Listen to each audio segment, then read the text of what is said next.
Hello, and welcome to today's story time.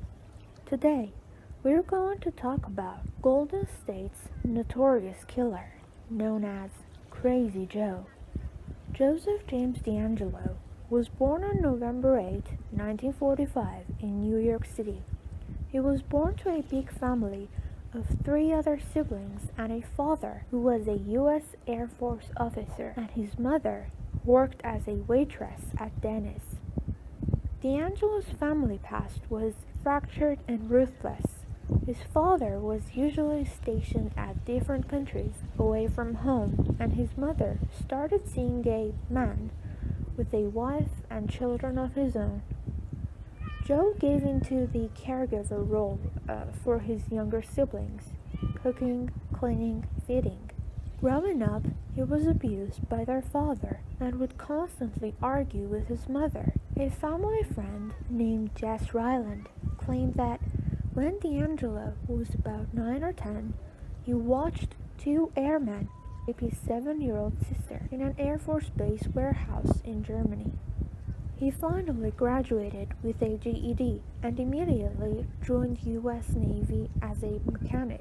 He served 22 months as a damage control man in Vietnam War. Soon, he started his studies at Sierra College in police science, where he got engaged to his classmate, Bonnie Jean Colwell.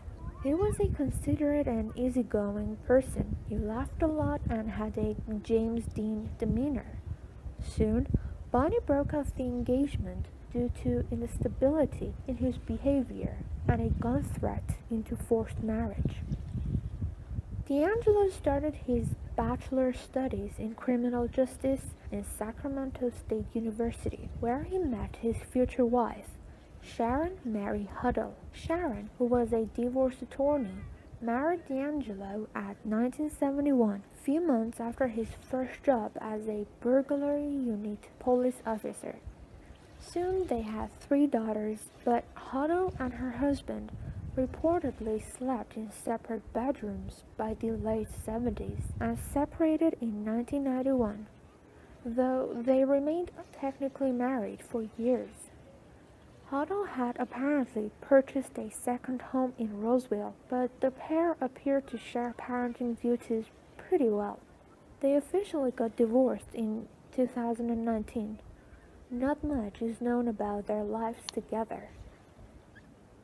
DeAngelo was arrested for shoplifting a hammer and a dog repellent, for which he got 6 months probation and lost his job of 6 years as a police officer in 1979. He has threatened to kill the chief of police for getting him fired. He was described as an average Joe by his police colleagues and a man who had lost a finger in Vietnam War. His crimes continued from 70s to 80s. His occupation of the time is unknown, but he started his job as a mechanic at Save Mart Supermarket in Roseville, California. He worked there from 1990 till his retirement in 2017.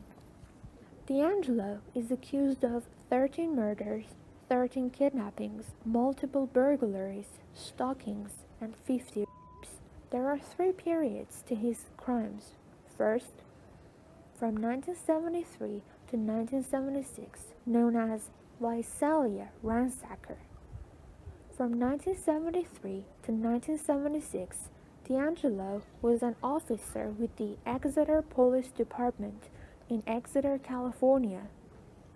Also, at 1973, he had just married Huddle.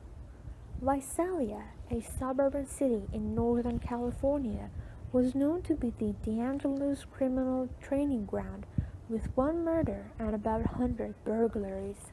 The city was only 14 minutes drive away from his workstation in Exeter. Given his expertise as a policeman, he would look after low-valued items like women's underwear, single earring, coin jars, and would often leave higher-valued items at plain sight. His strategy was to pry open multiple entry points, particularly windows, and garage doors. He would place warning items like dishes against doors or handles, and of course took caution by wearing gloves. As an illustration, in September 1975, 16-year-old Elizabeth Hupp went on to bed like any other night. At approximately 2 a.m., she was awakened by an intruder, Joseph DeAngelo. He was wearing a ski mask and pointing a gun at her, saying that he was taking her with him and that if she made any noises, he would kill her. Now, Elizabeth's father, Claude Snelling, woke up to the noises and confronted DeAngelo. But unfortunately, DeAngelo shot Snelling twice before running away. Crime's second era began from 1976 to 1979, known as East Area. In 1976, the same year as the first attack, DeAngelo joined the Auburn Police Department about 20 miles northeast of Sacramento. Their department usually handled property crimes. This time, the burglaries escalated. He would stalk middle-class neighborhoods at night in search of single women or couples in one-story houses, mapping out the areas for open spaces to escape. DeAngelo frequently called his victims to learn their daily routines. This was the time he got fired from his job for burglary. On February 1978, Brian Magyar, a military police officer, and his wife, Kate, were on an evening walk with their dog in their Rancho Cordova neighborhood, where near fire reported. The couple was chased down and murdered by the East Area. Later, shoelaces and a shivering dog were found in the crime scene. The final era of crimes began from 1979 to 1986, known as the original Night Stalker.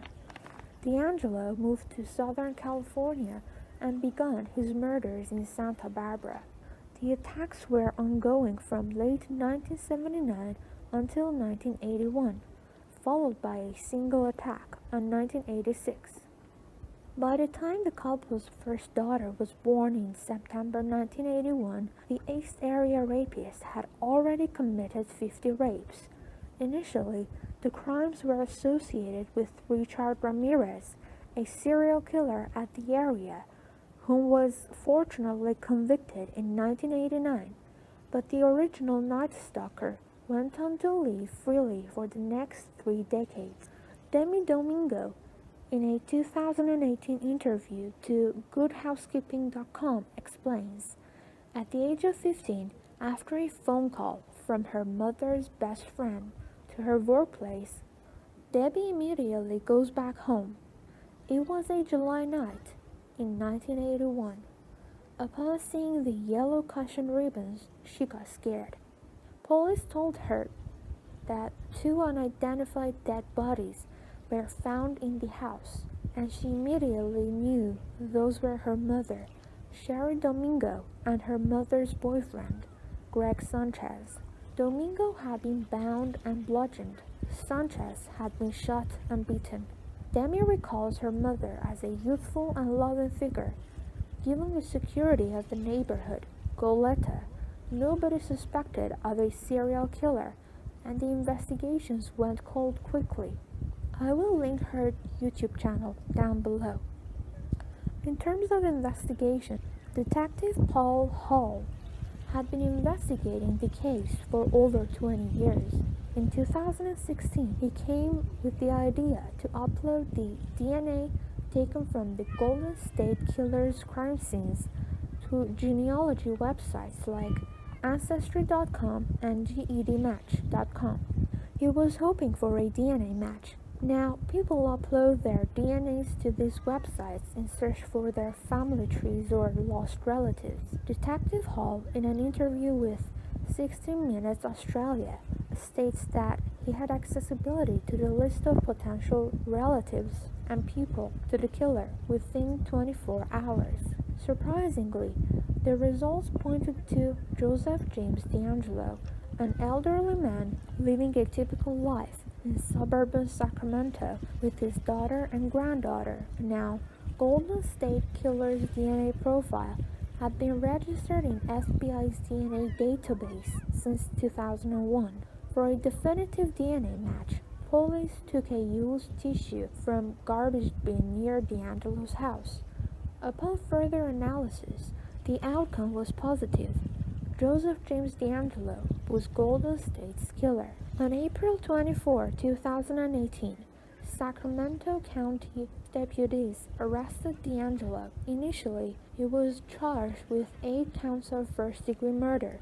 DeAngelo made a cryptical confession by referring to an inner personality named Jerry. Jerry had forced him to commit the veil of crimes that ended abruptly in 1986. DeAngelo states, quote, "I didn't have the strength to push him out. He made me. I destroyed all their lives. So now I've got to pay the price." End quote. DeAngelo couldn't be charged with or burglaries as the statute of limitation had expired for those offenses, but he was charged with 13 counts of murder and 13 counts of kidnapping. DeAngelo was arraigned in Sacramento on August 23, 2018. In a deal to avoid the death penalty, DeAngelo pleaded guilty to 13 counts of first-degree murder and special circumstances, including murder committed during burglaries and rape, as well as 13 counts of kidnapping. On August 21, 2020, DeAngelo received multiple consecutive life sentences without the possibility